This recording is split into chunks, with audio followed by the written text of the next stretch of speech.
Good morning. Safety talk for the week of June 24th. Battling complacency. I just see that being a battle everywhere. I pulled this off of the internet someplace, and you'll be sent a copy.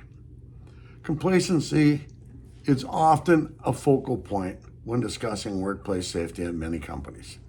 For the most part, we understand what complacency is and what areas of work or life it affects us in.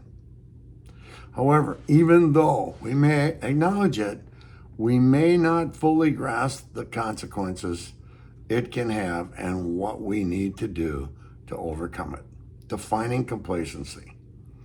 Dictionary.com defines it as feeling of quiet pleasure or security, often while unaware of some potential danger, defect, or the like.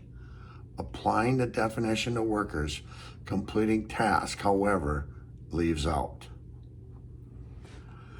a large sector of the workforce who are complacent in their work. The definition provided applies more to less experienced workers who are not trained or recognize hazards as an experienced worker who's totally unaware of a hazard in their area at a given moment.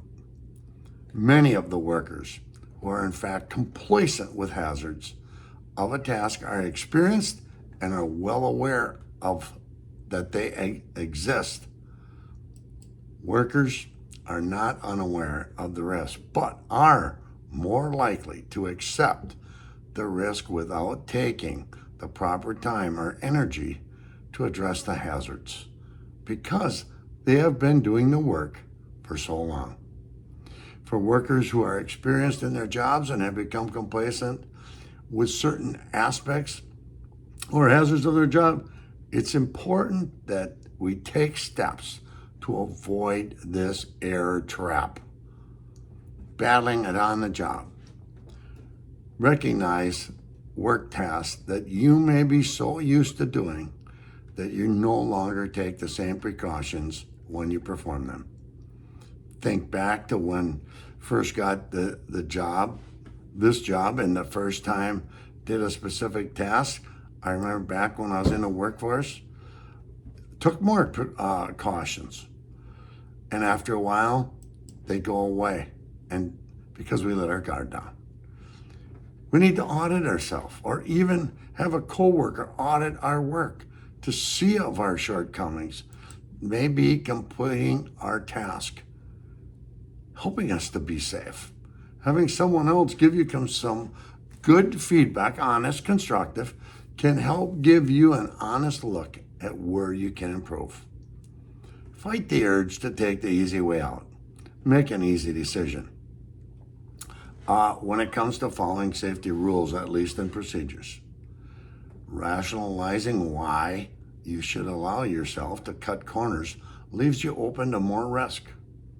Hold yourself and others around you accountable to do what needs to be done. Be a safety leader. Everyone needs to do that. Once you realize the risk of leaving yourself exposed, to begin to make it a habit and take the steps to mitigate or eliminate the hazard. Once an action is repeated over and over and has become a habit, it becomes automatic. And it is much less likely you will have to face complacency to get yourself to do it. Summary today, and for this week, we all have to face and fight off complacency from time to time. No one's immune. It's important to monitor yourself when it comes to complacency on the job. What corners are you going to cut? Why are you cutting those corners? What do you need to address in order to resist that complacency of hazards in your work or to cut corners? Some discussion points. What's a common example of complacency when it comes to safety? And use that as the discussion point. Make good choices. Think, look before you do, and have a great and safe week. Thank you, everyone.